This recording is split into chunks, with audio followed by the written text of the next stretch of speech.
Content warning, y'all. We have lots of fun making this podcast, but remember, we watch a lot of R-rated films, use language that reflects that, and joke about heavy topics to create levity around these themes. If that doesn't feel safe or could be triggering, please take care of yourself. We want you to have fun listening too. This also means we might not be suitable for children. Oh yeah, and we spoil the end of all the movies we pod about. Thanks for listening.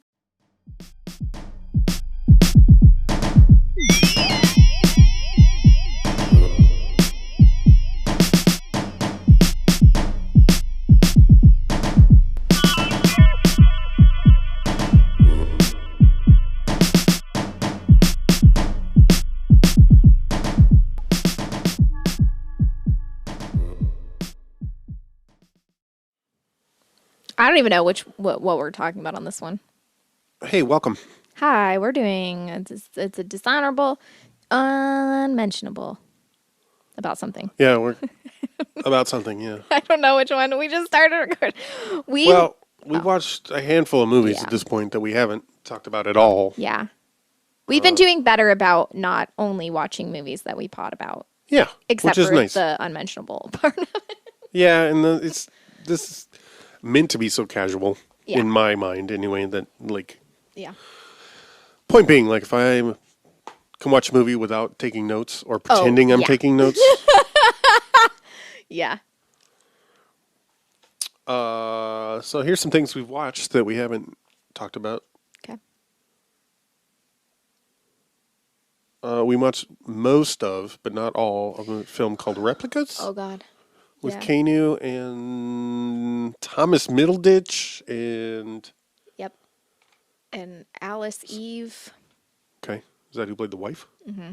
Yeah. She was in a Star Trek movie. And then who was their boss? Wasn't that somebody? Oh, I don't remember. Anyway, it was horrible. It was. We didn't finish it. We could not finish it. I literally couldn't finish it for two reasons. One, I was so extremely bored. Two, I took an edible and I was so fucking stoned that it was becoming like, I was like, I cannot watch this movie anymore. It was like too, like, I remember being like it hadn't quite hit yet, and I was like, oh my God, like, it was just starting to hit, and I was like, thank God this movie is almost over, because and then I would not last. And I looked, and it was like half an hour into this 2.5 hour movie, and I was like, no, oh my God, there's so much more left, and nothing else happened. Like, it was just like a solid hour of like nothing changing, and it was so, oh God, it was so painful. The plot of the movie is basically Keanu Reeves is a scientist whose family all dies in a car accident except him, and he makes clones of them all and transfers their memory, and then they have to maturate for 17 days. He's doing it all on the sly. Yeah, and oh my God. It doesn't make any sense. But then I stopped watching at this point because I was like, okay, I don't understand any of this. His boss is like, hey, dude, you work for like a secret corporation. Hey, dude. None of this has gone under our radar. We've been very aware of it the whole time. And now that we know that humans can be implanted with that, we can do this, we're going to kill your entire family because we can't let this technology get out into the world. And I was like, that doesn't make any sense, for one. They would want to study them at least. So that doesn't make sense. Two, I was like, it's taken 2 hours to get here. Yeah, right. John Ortiz played the boss. Which I recognize him from stuff, but I don't know who. I couldn't tell you what. Yeah. So yeah, it doesn't make any sense. That movie was horrible. And I just was like, I was so stoned it was starting to upset me to keep watching it. I was like getting like actually like I was starting to like get like an anxiety attack from watching it, and I was like, there's so much left of the movie that I can't do it. And it was just like, so no offense, Keanu, but I couldn't do it. Even though Keanu was in it, and I love Keanu so much, I could not force myself. I consider myself a fan of Thomas Middleditch, generally. Yeah. yeah, it was Mostly as an improviser, not as like to be fair, Silicon Valley, whatever. to be fair, I didn't go in expecting that I was going to love the movie. Yeah, but you also didn't expect you were I going to didn't be expect that I was going punished. to do the, yeah, I didn't expect that I was going to hurt myself with All it. right, so that's from 2018. I think Yikes. 2017 or 20. Oh, it's 2018. You looked it up? Yeah. Ugh. Yeah, I was not. Ugh. Not great. So Yeah. that's one to miss. Oof. Don't be fooled by the leads. Yeah. Don't be fooled by your liking of them Yeah. into watching And it. the thing is, it could have been a really interesting movie, but like I jumped ship the second like someone's doing something that is like, oh, if anyone catches me, I'm going to go to jail forever. And like everyone I love is going to be murdered. I'm doing it anyway. And I'm like, Well, also, so much of the Also- beginning of the first act, or maybe second act of the movie, is Keanu's character like just watching his. not covering his tracks at all, and Thomas Middleditch being like, "Dude, what the fuck Why are you aren't doing? you covering your tracks? But also, You never thought to call your kid's school to tell them why they're not showing up, but also or my your wife's work, my or favorite part is that he has like his wife and 3 children. So there's 4. His wife and 3 children all die. He only gets 3 maturation chambers for the clones. right? So he has to sacrifice one. So he has to decide which one, and he can't, which I appreciate the fact that he's like, I can't do this. So he draws names from a hat. This is going great. And then he just erases them from the memory. And that's Of supposed everybody to, else? yeah, from the family. And I'm like, that's not how that works. Like, your kid was in school. Your kid has grandparents. Like, there's Yeah, there are other people who are going to remember them. not just yours. And like, Well, the thing is, so here's confusing. why: is because it's set in Mexico, which took me a while to figure out, yeah. But still, I mean, like, oh God. Anyway. and they're white. So Oh my God. okay, next, Underwater, Mm-hmm. as I like to say it, which I found on a list of like underrated sci-fi movies from 2020 or something. No, It was, it's not a movie. it was just rated. It wasn't underrated. Yeah, right. It was fine. Like, it was fine as far as movies go. Kristen Stewart. Kristen Stewart, that's what it was. The movie is like, it starts out really interesting because False. what? Stop it. I was really interested because it starts out immediately. Like, it's not Yeah, like you the don't action have start- like, yeah. but It starts you- with a disaster. yeah, and it's like, it's basically like something happened. They're like in an underwater drill, whatever. Yeah, they're in Rig a or something. oil rig that is drilling. It's the deepest, Yeah, right? something. It's like drilling for oil in the Marianas Trench or some Right. shit. So it's like the deepest point in the ocean. Right. Mm-hmm. Deep sea. And I like how it starts. I don't like, this is another movie This is a movie that does like bookend monologues, which are annoying. Oh, I forgot. Yeah. So, and it's like, does the thing where it's like, oh, I'm insinuating something. Like, he used to say such and such. And I think about that often, or whatever the fuck. And I'm like, who? I don't, Mm-hmm. why are you, I don't have patience. Turns out his daughter had already died. Yes, but like, it's just like Kristen Stewart like brushing her teeth like in this oil rig, like, and just like kind of, like very chill, like opening where it's Day in the literally life. just her like brushing her teeth early in the morning or whatever. And suddenly she just like looks over and she like maybe hears something and she like gets really suspicious, and then like Doesn't it drop a waterfall on her yeah, or like something? hits her or something, and she's just like, what the fuck? And then it just like, you can see like stress fractures start happening everywhere, and like water starts busting in, and she just like takes off running. And I was like, oh, this is an interesting way to start a movie, Yeah. because it's like you don't know what's going on. Because I feel like it puts you in the situation of not knowing what you would do, like watching someone Yeah, react right. to something like an unknown situation. I was like, I have an appreciation for this. So I liked how that started, and like, you're like, whoa, what the fuck? Like, this is so sudden.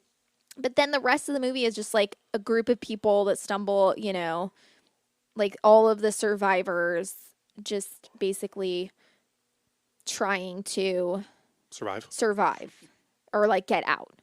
And they're like, But oh, then surprise, there's there's monsters everywhere and it's a big kaiju. For no reason. And that's it. And it's just like, and it's fine. It's just like nothing really happens with that. Yeah, storyline. there's no substance to it. Yeah, it's just like, oh no, there's monsters here, and then they do, and I think I would have more appreciation for that if they didn't concentrate so hard on like the weird thing, like, you know, how like the captain, you know, she's like, you have a daughter, you know, and he's like, no, it's fine, like I'll just stay behind and die. She's like, but your daughter, and then like later on she finds out after he's died that like his daughter was dead the whole time. And I'm like, oh my God, I don't care. I don't care. Because it's like, I don't need that. Like, I can care about these people without them having, like, okay, wow, shocker, we all have dead relatives. Spoiler. And I mean, you know, it's just like, it's like added to make you give a shit about a character that's already died. So you're like, okay, you're going, what? Like, is your backtrack anyway, whatever. And it's just like, and then, you know, she ends up sacrificing herself to save like two people because they're in love. And she's like, enjoy every moment that you have together. I'm like, oh God, I don't. And it's like the very underlying, like, love matters most kind of weird thing that I'm like, what? Why are you, what? Because, like, her partner died, and so she's, like, so sad about that, which, yeah, that's sad. It's, you know, tragic to lose a partner. I'm not saying that. But it's just, like, just the way it was done was so, like, weird. I'm like, what does this have to do with these monsters? Nothing. Oh, my God. And then, And then she, like, blows up the whole place to keep the kaiju from eating her friends. Yeah. Cool. And then the movie ends. With a montage of, like, headlines. Yeah, which I'm like, no. Who cares? I mean, it's, you know, it's trying to cash in on... This movie was released in 2020, and it's still an Alien ripoff. You know what I mean? Yeah. It's an Alien ripoff. It's an Abyss ripoff. Yeah, it's like Alien meets And Abyss was James Cameron ripping himself off.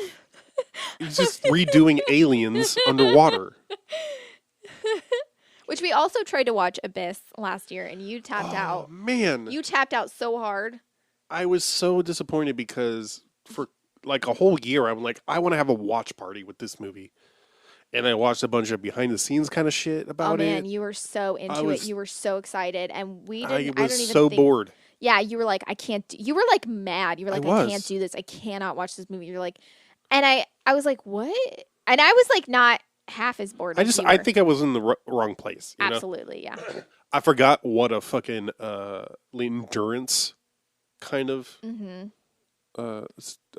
experience it is. You got to be. Yeah. It's lengthy. Yeah. And it takes its time, you know? It does. So I think I just was in the right place. Green Mile. I had never seen it. It was my first time. It's a movie that... You convinced me to watch it because of Michael Jeter. It's true. Michael Jeter's so fucking good in that movie. He is. Michael Jeter's good in everything he's in. I love Michael Jeter. And R.I.P. Michael Jeter. Yeah. He was... I truly, like, looking back, I mean, like, he's been in, like, tons of stuff I've seen, but, like, looking back, I'm like, man, this dude never got his recognition, man. He 100%. Was so fucking good. He came out, we talked about him in another episode. Yeah, I think another Unmentionable because he was in The Gift. Oh, that's right.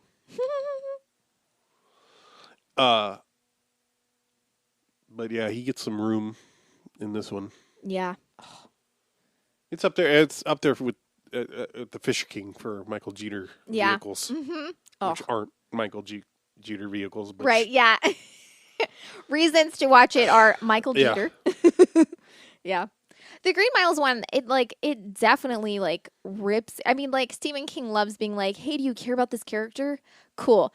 Watch them die horrifically." Yeah. It's just he likes doing that. So We had some. We had a little bit of a disagreement about whether it's propaganda or not. yeah. You said it was. I said it was and wasn't because like it definitely well, there's not any cops in it. But it is definitely like uh not yeah, it's confusing because like they're all like really like oh, they all like leave their job after cuz they don't know how to Mm. handle, you know, and stuff like that. So it's like I think it's an interesting like oh, people who are put to death for crimes don't have to be guilty of them. Mm-hmm. And it's very and I'm not like I In just the want to 30s. right. I want to say this outright. I'm not saying that this movie is perfect, nor am I saying it's a good example of like I'm not saying it does it right in any of the ways that it portrays like it has like, you know, the black character is, you know, magical and, you know, it says there's lots of N words in it and there's tons of, you know, stuff that doesn't really need to be there for the point to come across that, you know, like also you don't have to be someone who is able to bring people back from the dead in order to not deserve to live. But I think it's wait, I said that wrong. In order to not deserve to live. That's not what I meant. In order Whoops. to not yeah. Anyway, I think you know what I mean. But I think the part that really like it makes you cry because he's or makes me cry, I should say. Because he's like, I don't want to be alive in this world because this world isn't nice to me. Yep. And I think that that is both a I think it's definitely something that like can be felt by people, anyone like who is marginalized, mentally ill, you know, just people who redheads. Stop. People who aren't like you know, it doesn't take much. Yeah. You know, like that's a true feeling. It's a very narrow. But I think it's used also in a way to excuse them doing it, like to give them permission to not be monsters for killing him, you know, even though they very much are, you know, like they're part of the system. Right. And I think they know that they are, but it still gives that, it's like, it gives the viewer permission not to hate them. And we don't need that. We are allowed to hate them. We should hate them for what they've done. Right. So I think that's where, like, when I was younger, I didn't really see it in that way. But I think as an adult, it's like, oh, right. Like, this is done for the excuse that the reader / creator can do this and not be a bad person. Right. Like, I can kill this character and not be part of the problem. Yeah, it serves two functions. Yeah. Which is kind of clever. Yeah. David Morse, I like him. Oh, yeah, he's almost great. Always. The one guy, I can't remember what his name is, the pretty one that I was like, he's so pretty. Oh, God.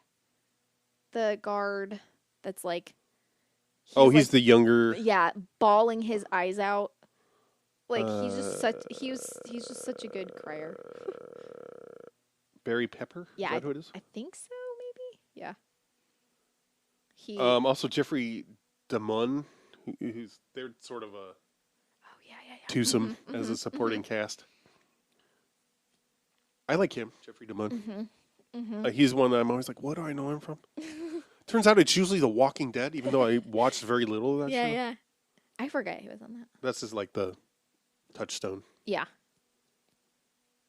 Graham Greene. Oh, yeah. He's in it for just a tiny bit. Bonnie Hunt. Oh, God, I love her. I love Bonnie Hunt. I have such... Bonnie Hunt was, I think, like, sort of a gate, like, opening, like, sort of, like... I was like, oh, she's so funny. No, I just thought she was really hot. She's both. No, I know. But I'm saying, like, I was like, oh, I just like her because she's really Right. funny. Like that was my way. I was like, Bonnie Hunt's so funny. Can we watch a Bonnie Hunt movie? And then it's just like, oh, yeah. I mean, like she is funny. I think Bonnie Hunt has like great comedic timing, Yeah. but she's also like a fox. 100. Cromwell as the Yeah. warden. And fucking Oh yeah, Patricia who plays his Clarkson. wife? Yeah, that's right. Sam Rockwell? Who is he? He's the Oh, he's Wild Bill or whatever. Yeah. push. Who's the What? who plays the slime ball?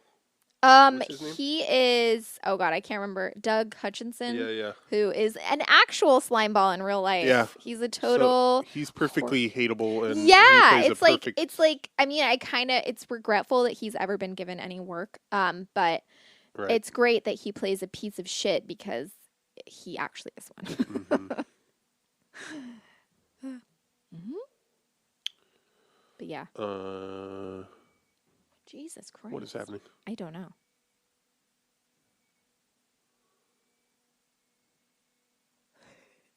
Is that just like a swing? No, I think it's like someone like steering Braking? wheel or Oh, okay. something or yeah. We brake. didn't say Michael Clark Duncan, but he's obviously amazing. God, man, when he died, I was so fucking sad. I love him so much. He is amazing in everything. He's that person. Like I was saying, like he's perfectly cast because like the movie's supposed to be like, Right. this like big dude that you just like have like no fear of. And I'm like 100% like that's exactly like he's so huge. He's so big. He's so tall. He has such like a deep, commanding voice, and it's just like he's just so. Anything he was in, I love. Like he's such a good actor. So man, when he died, I was like, no, Yeah. fucking rip me to shreds. He's so good, man. He's someone that I'm like. He wasn't in enough shit because there's not enough stuff to consume of his. Now that he's not around, I was anymore. robbed of his. Yes, he should have been in a thousand things. Just like Michael Jeter. I know. I agree. Oh man, two really really amazing actors just did not. Get I feel enough. like this was a thing that I really was the most conscious of when Philip Seymour Hoffman died. Is everybody was like, "Oh, what a talent! What a loss!" Mm-hmm. And it really felt like people were like, "Oh man, I got ripped off." Oh yeah. And like, I think additionally because he died of an overdose. I think right. So it was. Like, Oh right, yeah. People get real. You mad at him for? Yeah. People get all like fucking gross about that shit. Yeah, Green Mile. Yeah, it's heavy. It's also long AF. It's like 3.5 hours long or something, or like a little over 3 hours. I was never bored. It's not boring. I feel like we took some kind of lengthy breaks to. Yeah, pace ourselves. But yeah, it's not boring at all. And I was pretty impressed. I know, like I read some of I read some of the books, because it was a serial. So I read some of them. I didn't get to read all of them because like I read them from the library and like they didn't have them all. So I was having trouble like finishing it. So I never ended up, cause they were like out, they would like when I first went there, they like had all of them and I stupidly didn't like borrow all of them. I just borrowed like the first three. And then like afterwards they like didn't have the later three. And so like, anyway, whatever. This is a story that no one gives a shit about. Turns out it was directed by, Frank Darabont, who is primarily a writer. Oh. That's right. He's credited as a writer on The Mist, Oh, Shawshank Redemption, and Walking Dead. Interesting. Yeah. So I wonder if this is one where he just like.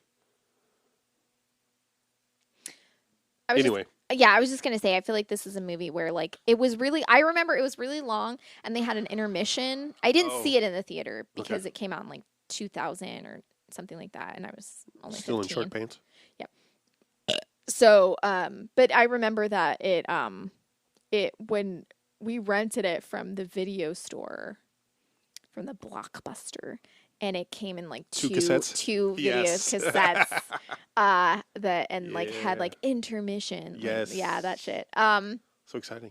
It's up Yeah. there with the But I really don't Lawrence think. of Arabia and Dr. Zhivago. I think if you left anything out of it, it would not have the emotional impact. They really, Yeah. like it would No, not yeah. have translated. Like I at said, I all. was never bored. It Yeah, never felt no. like even the stuff where it hit like how hard nothing it goes feels terribly extraneous. on Tom Hanks like UTI or whatever. Yeah. Like that stuff, like even that, it's like not at all.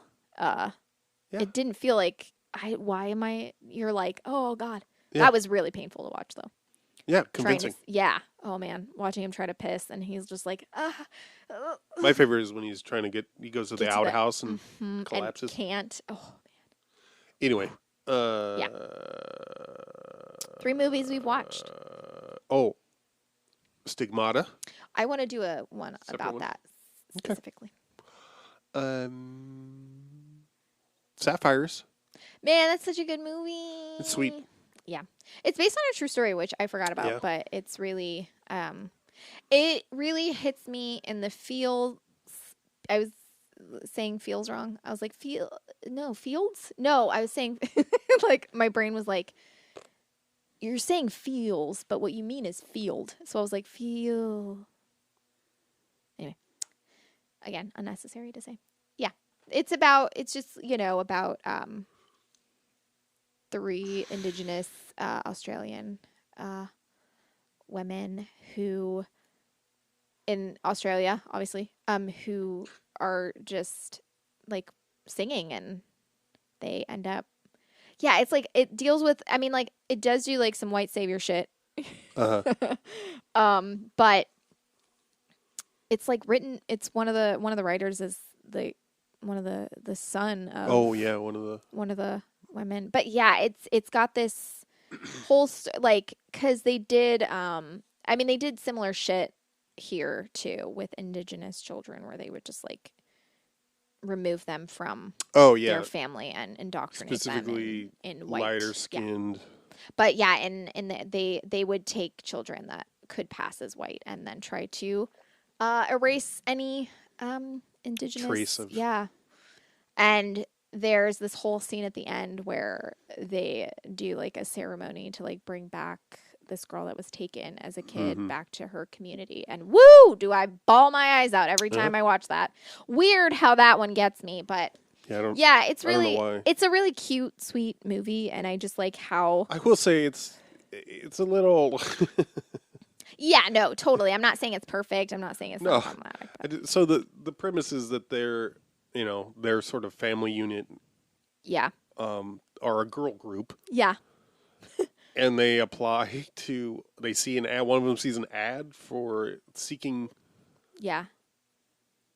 Acts to be part of like the USO to entertain the troops who are fighting in Vietnam. Yeah. And so they end up going and touring. Yeah. And performing. And so the depiction of the war feels a little. It doesn't. A little light. Yeah, definitely. Yeah. So, just. You said girl group, and I was like, girls being girls. Dottie Minerva. Yeah, I'm not saying, like, there's a lot of stuff that is like. But it's a feel-good movie. And it is a feel-good movie. It talks about some things that Yeah. don't get talked about. Yeah. So that's cute. Mm-hmm. That's cute? That's not what I meant. That's not what I meant. Shit. That's sweet.